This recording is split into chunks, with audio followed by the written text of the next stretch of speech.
Продолжуваме да проучуваме Библијата. Вечера пред нас е една нова тема, која носи наслов Родени со вода и со дух. Сите ние сме еднаш родени физички од нашите родители, од нашите мајки и сега обстојуваме физички. Ние растеме, се раѓаме, растеме и одеме кон својот крај. Меѓутоа, вечера ќе зборуваме за ова мисла како да бидеме родени со вода и со дух. На ова земја постојат многу верски заедници, христијански, нехристијански. По што се разликува христијанството од другите религии? Знаете, има они источнички религии, тука е исламот и така натаму.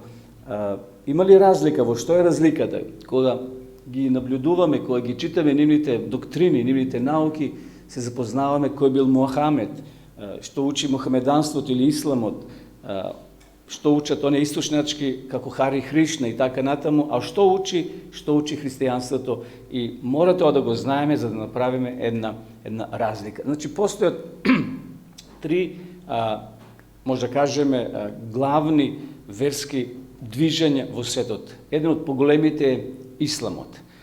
Го основал, или исламот се подпира на Мухамед, кој бил роден 570 година после Христа во Мека. И денеска за секој муслиман чест е за време на својот живот да отиде во Мека и да се поклони. И тој станува аџија, кој ќе се врати, значи ја носи таа титула. Умрел во 61-та година, релативно млад. Јас имам негде сега, ќе наполнам 60 години идната година. Човекот Мухамед, не живел долго, меѓутоа оставил некој траг позади себе и една голема група, да кажем, на луѓе го следат, односно го следат коренот, но секако гледајќи преку Мухамеда. Втора група на религија во светот е јудеизмот. Го основал Авраам, кој живел во 175 година од животот, починал секако. Неговиот гроб се обожава од страна на јудеистите или на евреите. Понатаму, тука ќе го споменеме и будизмот. Го основал Сидхарта Гаутама, умрел 483 година пред Христа. Неговите реликви, знаете што е? Реликви се остатоци, делови од него. Може облека, може некои сувенири што ги имал, и значи од неговото тело некои делови се обожаваат. Ако одете, например, во Крушево и ја посетите спомен куќата на Тоше Проевски, таму се сите негови работи што тој ги користел за време на животот и го има во природна големина, направена макета. Значи, тука гитарата, тука се чевлите, се оно што го сочувано од него, таму тоа се реликвии. Значи, од будизмот, следбениците на таа религија го следат Сидхарта и ги обожават неговите религии. Меѓутоа, тука е и христијанството, кој го основал Исус Христос, кога бил на оваа земја, односно неговите следбеници. Денеска ние се нарекуваме христијани, таму вели во дела на апостолите, кои се оние христијани во Антиохија, кои ја проучува, ја истражува Библијата. Исус е, значи, тој водич на христијаните. На жалост, и христијанството се дели на повеќе правци, на повеќе гранки. И затоа луѓето се денеска збунети. Која верска заедница, така попросто кажено, луѓето велат е во право. Бидејќи сите се повикуваме на Библијата. Но, јас едно ќе кажам, Библијата е меродавна да го каже кој е исправниот пат да го следиме. И токму за ова тема вечерва ние ќе контактираме Библијата, Светото писмо, да видиме што Библијата зборува кога е во прашање новото раѓање со вода и со дух. Ајде да го читаме текстот во Лука 24 глава. Бидејќи беа уплашени, ги наведнаа лицата кон земјата, а те им рекоа: зошто го барате живиот меѓу мртвите? Тој не е тука, воскресна. Единствена личност на религија која е жив е Исус Христос. Сите други водачи на своите религии се покојни, се мртви. И Мухамед е мртов. Исај Баба има своји следбеници. И ова што ја спомнавме, религија предмалци, нивниот водач е мртов. Меѓутоа, единствен водач на религијата на христијанството е Исус Христос, кој е жив, кој денеска е на небото. А ако Христос не воскреснал, вели апостол Павле, тогаш ни Христос не воскреснал. Тогаш е празна нашата проповед, празна и нашата вера. Зашто ако мртвите не воскреснуваат, Ni Hristos ne voskresnal. Ako Hristos ne voskresnal, sujetna je, prazna je, kako što veli drug tekst, drug prevod, prazna je našата вера. Значи, почитували, ние денеска зборуваме за нашиот основач, за нашиот водач кој е жив. Исус Христос е жив. И нашата вера се потпира токму на живиот Христос. Нажалост, многу луѓе следат своји верски водачи кои се мртви и кои зависат повторно од Исуса Христа, кои треба да ги еден ден, кој ќе дојде да ги воскресне. Има повеќе сведоци на Христовото воскресение. Во Библијата имаме 4 евангелија и сите тие пишуваат, сведочат за Христовото воскресение. Еве да го следиме текстот кој го напишал апостол Павле, кој вели: "Потоа им се јави еднаш на повеќе од 500 браќа, од кои повеќето се живи до денес, а некои починаа." Ова некој до денес се живи во времето на апостол Павле, тоа е. Значи, кога Павле пишувал, се уште имало живи сведоци, кои го виделе Христа, односно кои биле присутни кога Христос заминал и кога се вознел горе на небото. Значи, за Христовото воскресение, кој е основач на христијанството, сведочат многу Христови современици. Павле овде тоа го нагласува. Ако овие 500 луѓе го виделе Христа, тие имале можеби сопруги, имале деца, имале братучевци, имале браќа, сестри, татко, мајка. И замислите како тоа се проширила како вест. Немале мобилни телефони тогаш да праќаат SMS пораки, но од човек на човек таа вест се проширувала. И тоа е денеска преточено, запишено во Светото писмо дека Христос е воскреснат. Еве еден историчар, Јосиф Флавије, кој живел некаде во времето непосредно после Христа. Од 37 до 100 година после Христа. Значи, непосредно после заминувањето на Исуса на небото. Еве што тој запишал. Во тоа време живел човек по име Исус. Тој живел примерен живот и бил познат по својата наука и по своите добри дела. Многу луѓе помеѓу евреите и другите народи биле негови ученици. Пилат го осудил на смрт со распнување, но оние кои биле негови ученици не ја напуштиле неговата наука. Тие зборувале дека после 3 дена од смртта им се јавил жив. Може би тој е Месијата за кого зборувале и пишувале пророците. Значи, неговите книги на Јосиф Флавије може да се најдат во поголемите библиотеки. И денеска се како авторитет, многу историчари се повикуваат токму на неговите извештаи. Што е тоа, почитувани, што во минатото многу луѓе биле подготвени живото да го дадат за тој Исус, за кој Јосиф Флавије пишува.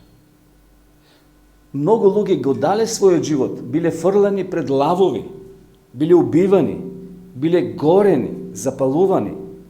Како била таа идеја што била така чврста кај нив, така јака, да не се откажале од Христа, од својот основач, од својот водач, па макар и животот да им биде одземен. Зошто христијаните биле подготвени да умрат како маченици?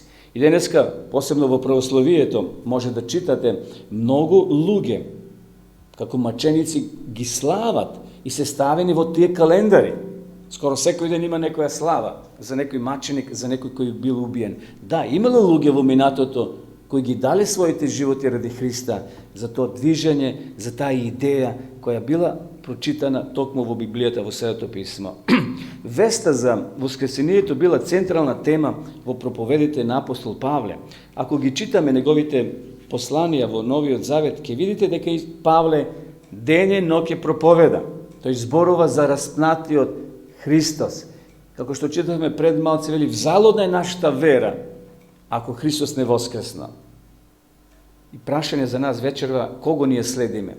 Жив водач или тој кој е починат, кој исто така зависи од Христа да биде воскреснат? На многу гробови или гробници кои се пронајдени во разни археолошки ископувања кои се правени, пронајдени се надписи на кои пишува довидување.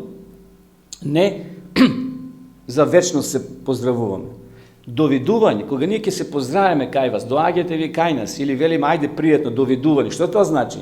Па да се видиме во наредна прилика. Довидување, до следното видување. Овие луѓе, овие христијани на гробниците тоа го пишувале на камењата. Довидување, ако не се видиме во живот, да се видиме кога Исус ќе дојде во часот на воскресението. Таа идеја била толку силна, што ги одржувало во живот. На многу надгробни споменици христијаните тие зборови ги уклесувале довидување. Што со тоа сакал да ни кажат, почитување? Петар, апостол Петар, еве што проповедал. Мажи израелци, чујте ги овие зборови. Бог во вашата средина го потврди Исуса Назареецот со сили, чуда и знаци што Бог ги направи преко него меѓу вас, како што знаете самите. Вие, него, откако беше предаден според одредената волја и промисла Божја, преко рацете на беззакониците го распнавте и убивте, но Бог го ослободи од смртните болки и го подигна, зашто не беше можно смртот да го задржи. Гледате каква силна проповед апостол Петар кажува. Тоа се случува секако на денот на Педесетницата, кога мноштво луѓе биле во Иерусалим, нешто слично како кај нас кога е Панагиор, доаѓаат од цела Македонија луѓе. И замислете, кај што има 2-3 луѓе, да почнете да зборувате на нивни јазик. Добро, овде еден јазик зборуваме. Меѓутоа да доаѓаат странци и тие да го слушаат својот мајчин јазик. Учениците проповедале, го проповеделе Христа распнатиот, но и Христос воскреснатиот. И затоа овде вели, Бог го ослободи од смртните болки. Исус не виде распаѓање. Исус не беше ни 3 цели дена во гробот. Знаеме, во петок попладне беше раснат, погребан, во сабота цел ден одмараше во гробот и во недела наутро Библијата вели дека Исус воскресна. И затоа и го подигна, зашто не беше можно смртот да го задржи.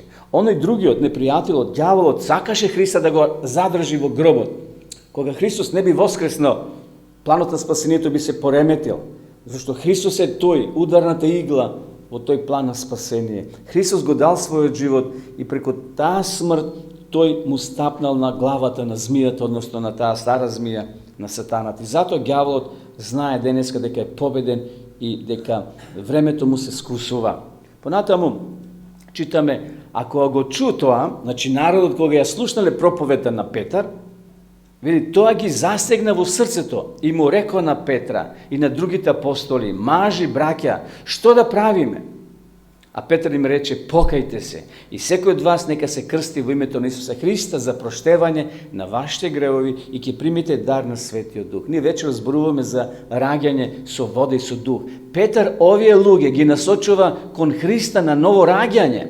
Вели да се крстите во името на Исуса Христа. Секако пред крштевањето треба ние да се покаеме за нашите гревови, да го направиме тој чекор вториот, да поверуваме, да признаеме. И Петар им вели на присутните луѓе кои биле поттикнати од Светиот Дух, вели нека се крсти во името на Исуса Христа. И едноставно за проштевање, ние се крштаваме почитувани за прошка на нашите гревови. И подоцна ќе кажеме дека бибињата не треба се крштават како бебиња, зашто бибињата немат гревови и тие не може да се исповедат, тие не може да барат прошка, зашто се невини, мали, ниту знаат да зборуват. Бебе од неколку недели или месеци го носат во црква и го попрскува свештеникот, што не е исправно. Нема библиска основа за такво нешто. Овде Петар им зборува на возрастни луѓе кои донесуваат одлука, кои треба да барат прошка од Бога. И така, вели текстот, се крстија оние кои го прифатија неговото слово. Колку души се крстиле? 3000 души. Зборот душа не е бестелесна личност таму негде лебди во рајот или во пеколот. Душа се мисли на човек, дух, душа и тело, со глава, со нозе, кој чувствува, кој мисли, кој жали, кој се радува. Тоа биле свесни луѓе кои одлучиле да го следат Христа, да го следат она религија да следат христијанска, чиј водач е Христос, жив и кој е горе на небото. Се крстиле од проповедта на апостол Петар, поттикнати од Светиот Дух, се покајале, го прифатиле Христа и вели и се приклучија, се крстија околу 3000 души. Може имало и повеќе, може и помалце, но Петар ја заокружува таа бројка на 3000 луѓе. Крштевањето е исто така почитувани символ на Христовата смрт и воскресение. Еве само дозволете ми да прочитам еден-два текста од Римјаните, овде што е назначен текстот, во 6 глава, бидејќи Крштевањето е представено и со смрт и воскресение. Павле вели вака: зар не знаете дека сите ние кои сме крстени во Исуса Христа, крстени сме во неговата смрт, и така преку крштевањето во смртта погребани сме заедно со него, така како што Христос воскресна од мртвите преку славата на Таткото, така и ние да одиме во нов живот. Гледате, како што човекот кога умира го става земја, не става една шака земја, доволно да биде покриено.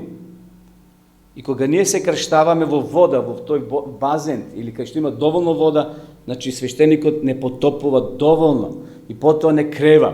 Тој е символ на воскресение, символ на еден нов живот, символ одење или движење со Христа. Крштевањето е почеток на еден нов живот. Исус умрел и станал од мртвите. Неговото воскресение е символ на нашето спасение. Со крштевањето потврдуваме дека го прифаќаме спасението. Значи, тоа е одлука, јавна, кај што ние и пред Бога, и пред сведоците, и пред луѓето кажуваме дека сакаме да го следиме Христа. Со крштевањето откриваме и ја покажуваме нашата надеж во вечниот живот преку Исуса Христа. Во Мати 3 глава, може да го најдеме сега, ради времето нема да читаме, но овде евангелистот Матеј зборува за Христовото крштевање. Исус дошол, поминал десетици километри да дојде до реката Јордан. Исус можел да биде крстен и таму во Назарет, кај што одраснал. Можел некој свештеник да земе една кофа вода или една чаша вода и да го попрска и да го крсти. Зошто морал да отиде скоро до Скопје? Исус одел десетици километри за да биде крстен на реката Јордан од страна на Јована. Но текстот вели да се исполни писмото, да даде пример. И се покажал гулаб од небото и глас Божи, и луѓето го слушнале кои биле присутни тука на брегот на реката Јордан: ово е мојот возлюбен син, кој живе според мојата волја, следете го него. И затоа ние вечера поставуваме прашање: кого ние следиме? Човек или Бог, Исус Христос? Исус е пример почитувани во се и во самиот чин на крштевање. Еве е реката Јордан. Ова е реката Јордан. Тука крштевал Јован, крстителот наречен. Зборот крштевање значи потопување или грчки баптизо. Кога ќе го кажеме зборот баптизо, тоа значи целосно потопување. Кога вие домакинките перете алишта, што правите со алиштата? Дали ракавот виси горе и го перете или мора да го потопите во вода? Значи се потопува во вода и тоа е символот. Баптизо, потопување, целосно на телото човечко се потопува во вода. Тоа е буквално крштевање. Јован не сака да го крсти Исуса. Во почетокот Јован како да се двоуми и вели: не, ти треба мене да ме крстиш, Јован рекол. Исус му вели: остави го сега тоа. Писмото треба да се исполни. И Исус влегува во реката Јордан и е крстен од рацете на Јована. Исус сака да биде крстен, бидејќи тоа е во склоп со Божјата волја. Бог го признал Исуса како свој син, како предмалци што кажат, кога небото се отворило, кога слушнале сите глас: ово е мојот возлюбен син. Живејте, следете го, како тој што ќе каже, како што ќе проповеда. И денеска стотици млади и постари го следат тој чекор, тој пат, признавање пред Бога. Крштевањето е знак дека јас му припаѓам на Исуса. Понатаму, дека Исус е мојот спасител. Гледайте зошто е важно крштевањето. А едно бебе ова не може да го направи. Едно бебе не е свесно за тие чекори. Бебето не зна каде припаѓа. Се додека не порасне, полнолетен, и тој станува тогаш со сите прави одговорности пред државата. Додека е бебе, додека е дете, неговите родители се одговорни за тоа дете. Со крштевањето ние признаваме дека му припаѓаме на Спасител, дека ни е Исус Христос, дека јас верувам во воскреснатиот мој Спасител. Рековме крштевањето символички значи погребение и воскресение на еден нов живот во Исуса Христа. Така ви велам, се радуваат Божите ангели заради еден грешник кој се кае. И сега сакам да спомнам една сторија за еден политичар од Етиопија. Не имаме оригинални слики, но текстот е овде. Може да го читате во Дела на апостолите. Но еве неколку илустрации. Замислете, овој политичар како сега нашите политичари се враќат од парламентот од Скопје, дали за Битола, Кавадарец или некој друг град. И замислите, овој човек со своите слуги, со своите телохранители се враќал од пат. И на враќањето од Ерусалим, били во Ерусалим во некоја посета службена, према својот дом, тој ја студирал Библијата. Иако бил политичар, верувал во Бога. Ја читал Библијата. Меѓутоа, како што многу луѓе ја читат Библијата, но не ја познават. Денеска на пазар еден пријател, наш верник тамо беше и со пријател вели, да, јас ја читам Библијата. И спомна тамо некои работи, некој доктор кој ете у пензија сега. И тој ја чита Библијата. Има многу луѓе кои ја читат, но дали ја разбира, тоа е веќе сосема друго прашање. Овој политичар ја читал делови од книгата на пророк Исаија. Меѓутоа, некои работи не му биле јасни. Бог сега го потикнува братот Филип, тамо некаде на десетици километри. И ангелот го носи, тап го оставува на таа улица, на тој пат, кај што треба да помине овој политичар од Етиопија. И тука тој го стопира. Тој фактички го стопира и му се качува во колата и почнува да му проповеда. Двајцата се среќаваат и Филип му помага на овој политичар од Етиопија да го пронајде Исуса и да ги протолкува пророштвата од Библијата како што треба. Знаете, кога некој ќе ти протолкува погрешно и погрешно ќе веруваш. Но овој брат Филип му ја кажува вистината на овој човек. А Филип ја отвори устата и почнувајќи од писмото му проповедаше за кого? За Исуса. Тогаш не постоел Новиот Завет. Тогаш постоел Стариот Завет. Значи, Стариот Завет е книга која зборува за Исус Христос. Вели, почнувајќи од писмото, му зборуваше за Исуса Христа.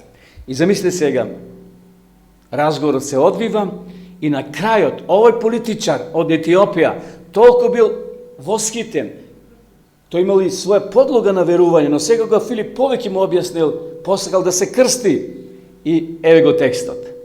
А кога патувајќи дојдоа до некоја вода, етиопјанецот рече, еве вода, што ми пречи да се крстам?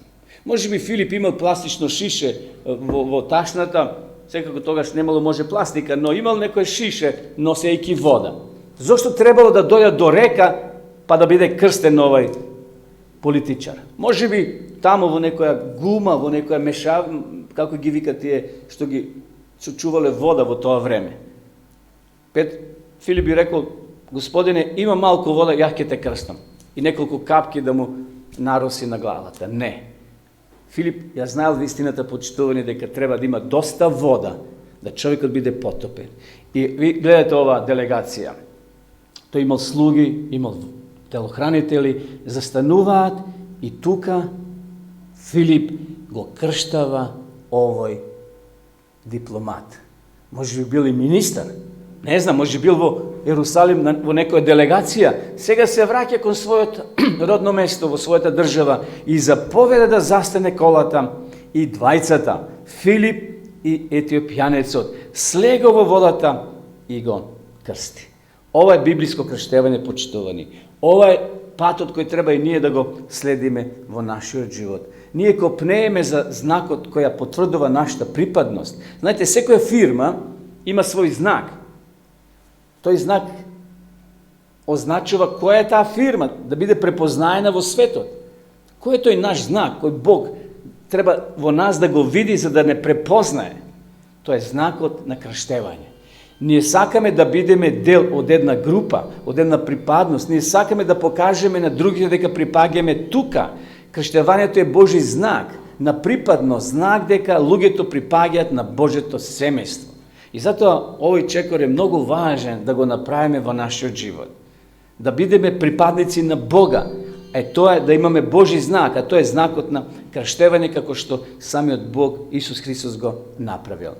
Крштевањето е Божи пат со нас. Зошто ние го славиме своето венчавање? Секој од нас кога се венчал има датум. И тоа не подсетува секоја година. Ние со венчавањето припаѓаме еден на друг. Нема друг партнер, ние припаѓаме еден на друг.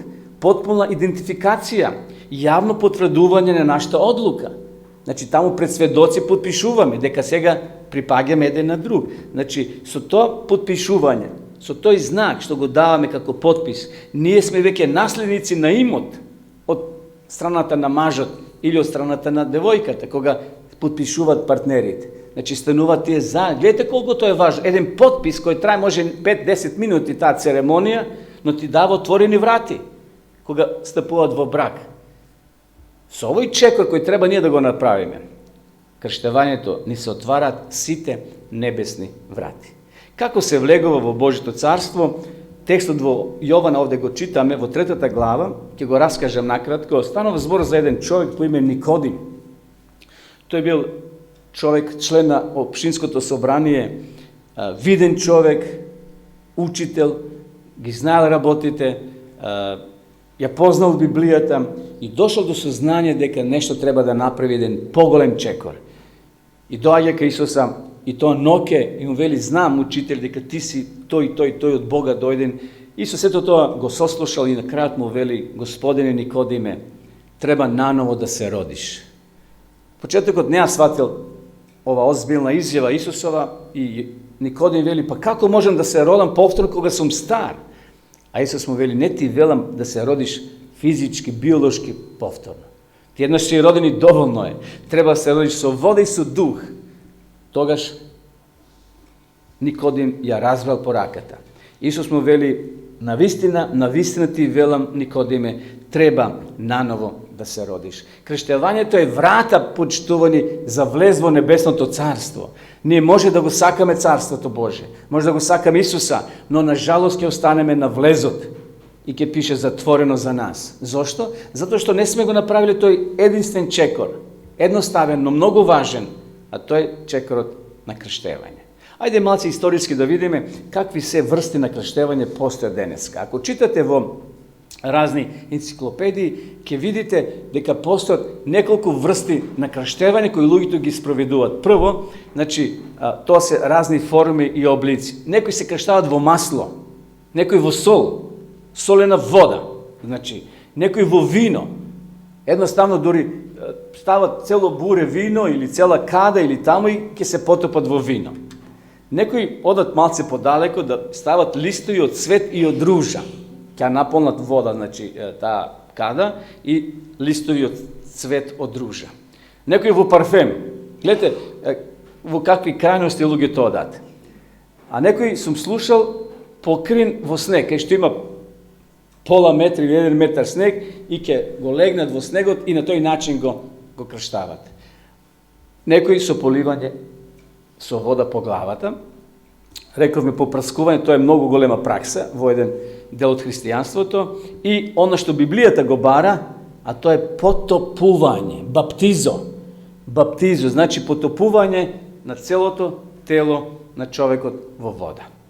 И некои на жалост ги крштават бебињата. Зошто луѓето крштават бебиња? Како дошле до идеја дека треба се крштават бебиња? Некаде во минатото некои дошле до идеја дека ако умре детето малечко, ќе биде изгубено. Ајде да го крстиме како бебе и ако умре, ако се случи, ќе биде спасено. За да не биде виновно за источниот грев, се мисли на Адамовиот грев, што не држи логика библиска. Децата, рековме, се невини, тие немаат свој грев, посебно бебчињата, малечки. Но, ете, непријателот човечки Божи произвел многу начини на крштевање, само да се занемари она важното потопување. Апостол Павле вели: имаме еден Господ, една вера, едно крштевање. Нема, почитувани, 5 врсти на крштевање. Само едно е. Читајте Библијата, Новиот Завет, читајте го извештот за Исуса Христа, ќе видите дека само еден вид на крштевање Бог признава, а тоа е потопување во вода на целото човечко тело. Историски, ако одиме наназад, ќе прочитаме дека пронајдени се крстилници. Ако одите во Охрид, како се викаше нагоре, Праушник, постои крстилница. Имам ја слики. Сигурно сте били вие. Крстилница е пронајдена, длабока, кај што може човек да биде потопен во вода. Во тоа време се крштавале возрастни. Старите цркви сведочат за библиската форма и пракса на крштевање. Многу подоцна, некаде 13 век, дошле на идеја луѓето да попрскуват бебиња. А пред тоа се крштавале возрастни. Во тие стари цркви пронајдени се и ден денес крстилници. Еве ова слика покажува како Исус е крстен и Јован му подава рака. Тоа некоја фреска направена, нацртана фреска, слика. Гледате, ова асоцира дека Исус е крстен во реката Јордан, не бил попрскан, тоа не може се побие. Тоа не може ни еден концил, ни еден собор да донесе одлука дека Исус не бил крстен во вода.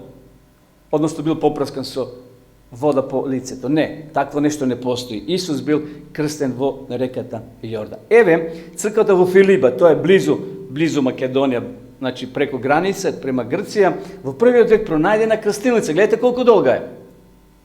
Преку 2 метри, може и повеќе има, 3 метри. Пронајдена крстилница. Во тоа време, луѓето биле крштавани како возрастни, а не како деца. Крстилница во Рим, ете, и ова крстилница, значи, покажува дека во тоа време луѓето се крштавале како возрастни. Ако одите во Пиза, овде лево, тоа е таа црква, сега ќе влеземе внатре, пронајдена е крстилница за возрастни луѓе. Значи, овде внатре пронајдена е крстилница кај што за возрастни. Кападокија во Турција, сокриен град на првите христијани. И тука се пронајдени крстилници кај што се првите христијани крштавале како што Исус бил крстен во реката Јордан. Еве, една таква крстилница е пронајдена и овде се овој брат го крштава така, го полага како треба да биде крстен, значи возрастна особа. Положен во вода. Сега овде нема вода, но ова символично вака треба да изгледа. Значи се положува телото во водата и повторно се вади. И тоа е една символика. Крштевање на руските цареви, Владимир Велики бил крстен како голем. Гледате, тој е базен голем и тој е во водата. И потопене во водата.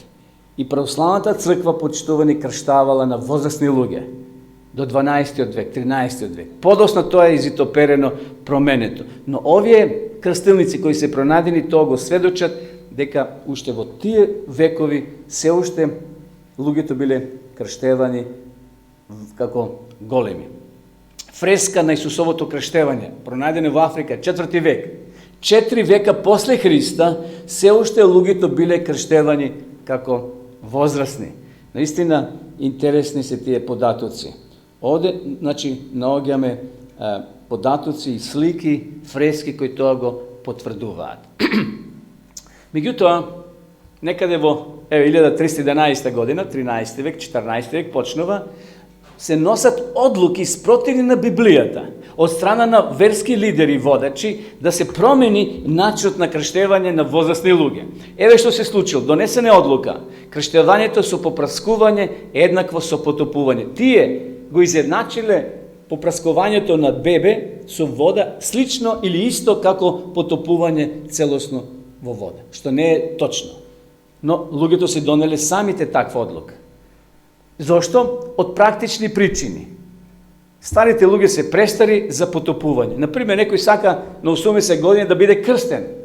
Да, ако некој болен, сакат, не може да влезе во вода. Има друг начин на признавање на вера. Но додека човекот е подвижен, може да влезе во вода, треба да биде потопен. Но, еве, од такви причини рекле, ајде, ние ќе измислиме нов начин со попраскување.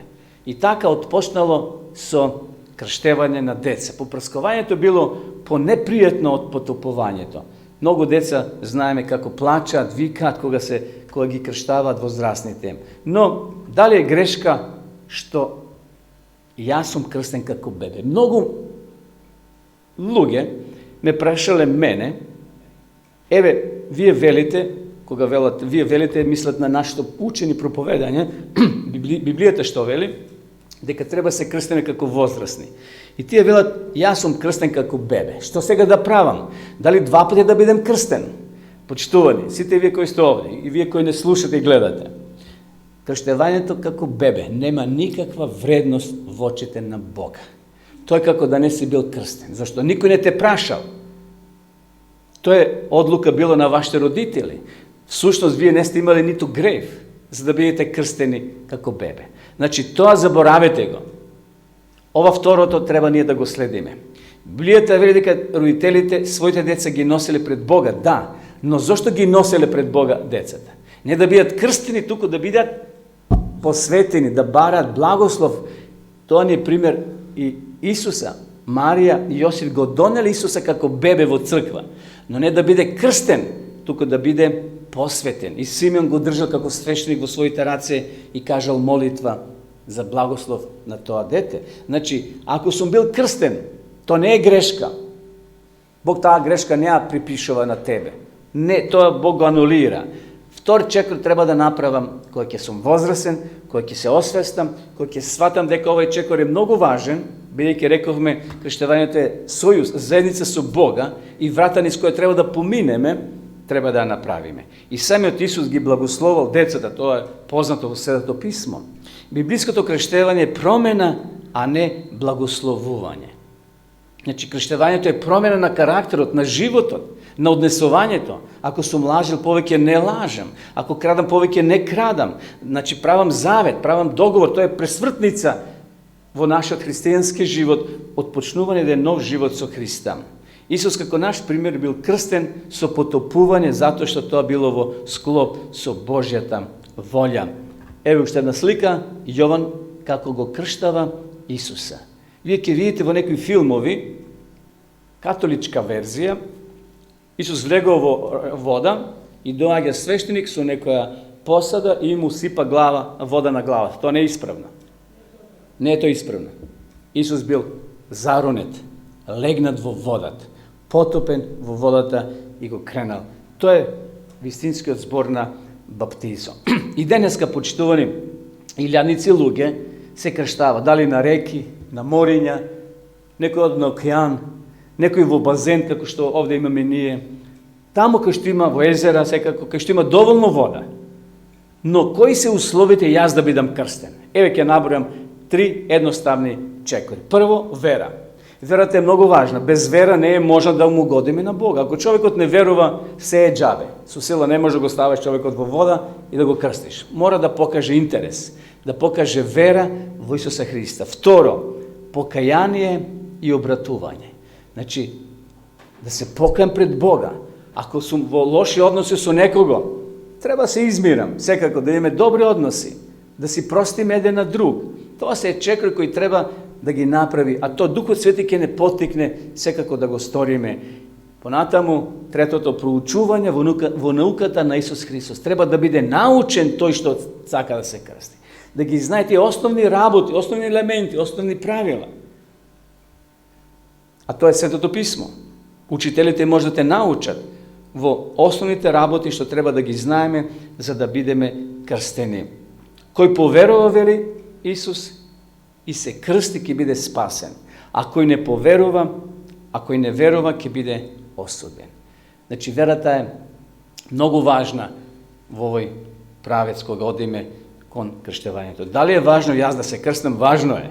Ако сакаме да бидеме спасени, ако сакаме да бидеме со Христа во вечноста, без разлика ако се случи смрт, Христос ќе ги воскресне праведните, односно они кои верувале во Него и ќе ги соедини заедно во вечноста да бидат. Но кој поверува и се крсти, текстот вели ќе биде спасен. И денеска млади и стари се крштаваат. Го следат Исуса Христа. Дали сме млад или стар, не е важно. И затоа текстот вечерва вели, што се двоумиш сега? Стани, крсти се. Изми се од своите гревови, повикувајќи го името на Господа. Ова го кажал еден Божи човек кога бил во затвор. И кога тој што го чувал, примител дека не е внатре во затвор затвореникот, а он бил тука, само не го видел, поттикнати од Духот Свети, многу луѓе во минатото почитувани денеска го следат Исуса Христа. Сосема на крај за ова наше вечерашно размислување на кратка приказка која се вика трансфузија на крв. Ќерката на еден брачен пар била тешко болна. Помладиот брат, ова момченце, ја прележал истата болест и ја преживел болеста и добил имунитет, природен имунитет, зашто се изборил против болеста. Ова девојче, значи сестричка од ова момче, била однесена на лекар, била прегледана и констатирале дека мора да добие соодветна крв за да преживе, да ја победи таа тешка болест. Единствена крв која одговарала е била крвта на братот од тоа девојче. И ова момче било однесено во ординација кај лекарот. Лекарот разговарал со момчето и покушавал да му објасни дека само неговата крв може да го спаси животот на неговата сестра. И го прашува, дали си подготвен да ја дадеш крвта на својата сестра? Го прашал докторот.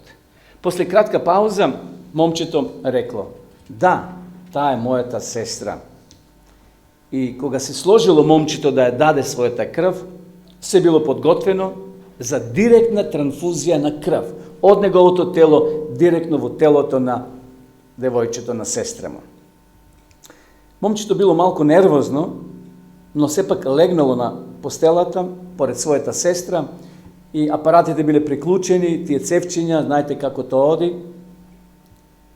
И лекарот почнал да излекува крв од рацете, од раката на детето. Детето било будно, свесно. Ја видел крвта како тече низ онај проветата, низ самото цревце до телото, до раката на сестрата. После неколку мигови, момчето го прашало докторот. Докторе, а кога јас ќе умрам? Сега лекарот ја разбрал по раката на момчето што размислува неговата глава.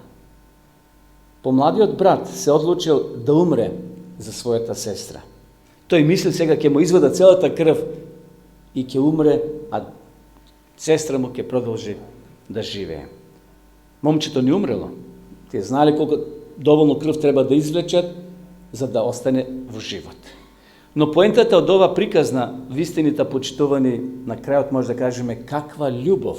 Ова момче се жртвувало да го спаси животот на својата сестра. Навистина, еден друг, многу одамна, го жртвувал својот живот за тебе и за мене.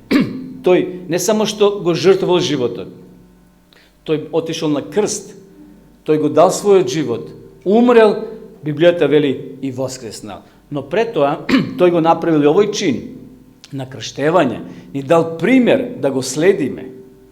Овде лево гледаме Исусовото воскресение. Не постоеле стражари, не постоела војска, не постоеле печати што може да го запечатат Христовиот гроб. Сатаната ги донел сите демони со кои располагал и го чувале безбедно гробот на Исуса Христа, знаејќи дека Исус ќе воскресне. Ѓаволот знаел, зашто тој го знаел пророштвото. Но сепак си рекол, ќе ставам стража, и видливи и невидливи. Но кога дошол ангелот Гаврило, она неделно утро на сабање, кога рекол, Исусе, татко ти те викам, стражарите попаднале како мртви. Не постоеле каменови, не постоеле печати, не постоеле начини со кои може да го спречат Христовото воскресение, почитувани. И затоа ова слика е многу важна, десната. Кога ние се крштаваме, без разлика што и да сме направиле, без разлика како е бил нашиот живот во минатото, без разлика колку сме паднале длабоко во грев, без разлика дали сме бели, црни, богати или сиромашни, млади или стари, отпочнуваме еден нов живот. Тогаш Христос, гледате, ни ја дава неговата правда. Символично ова момче добива облека, наметка, бела, чиста, зашто Христовата правда е чиста. Дали ќе го следиме Христа? Дали ќе отидеме по тој правец, зависи од нас. Исус се крстил како пример за нас. Твојот живот на позитивно ќе се промени. На позитивно. Значи, ние стануваме со крштавањето Божја собственост, Божја своина. Што ја се случи? Ние сме на Негова страна. Но ако не сме крстени, ќе останеме поред зидот. Ќе се нарекуваме христијани, ќе носиме надпис христијани сме, но не вреди ништо. Не вреди, го неаме ја немаме влизницата. Тоа е како имаш пасош, со слика, со име и презиме, но нема што? Виза. Без виза никој не те прима. Ајде да ја примеме вечеро визата. Нема вечеро крштевање, не плашете се. Нема овде вода, нема крштевање, но има крштевање во срцето, во умот, да донесеме одлука, да го следиме Христа, зашто со прифаќањето на Христовиот пример, ние ја земаме Христовата облека. Исус не прогласува како никош да не сме сгрешили. Гледате каква предност ни дава Бог. Зошто да испуштиме таа предност? Тој те прогласува чист за секогаш. Затоа што сме го прифатиле Христа, неговата правда и сме го направиле тој единствен, едноставен чекор. Крштевање со вода и со дух. Што е тоа со дух? Затоа ќе зборуваме во друга прилика, но само неколку зборови. Крштевањето со вода е видливо крштевање. Крштевањето со дух е индивидуално. Тоа јас и Бог, преку Светиот Дух, ми дава разбирање за прифаќање, за разбирање на Библијата. Тоа е крштевање со дух, кој постојано не учи. Светиот Дух не постојано учи. Постојано не учи додека сме живи нова земја. Тој чека на твоето да. Ајде вечера да не го разочараме Исуса. Да му кажеме, Исусе, да, го прифаќам твоето крштевање. Тоа не е мое. Ниту на некоја верска организација или заедница. Тоа е чин, начин, правило, што Исус го воспоставил почитување. Ајде да не го разочараме Христа. Да му кажеме, да Исусе, сакам да те следам и во овој правец, во начинот на крштевање. Нека не Господ благослови и нека ни помогне. Вие кои се уште сте на раскрсница, кои се уште не сте го направиле тој чекор, да влезете во тој воден гроб, се нарекува, да го сториме што побрзо, зашто животот е наш несигурен. Но со крштевањето ние стануваме Божја собственост. Твојот живот ќе се промени, Бог ќе те благослови и ќе ти даде радост и среќа, не само во овој живот, туку и во вечноста. Нека му слава на големиот Бог. Амин.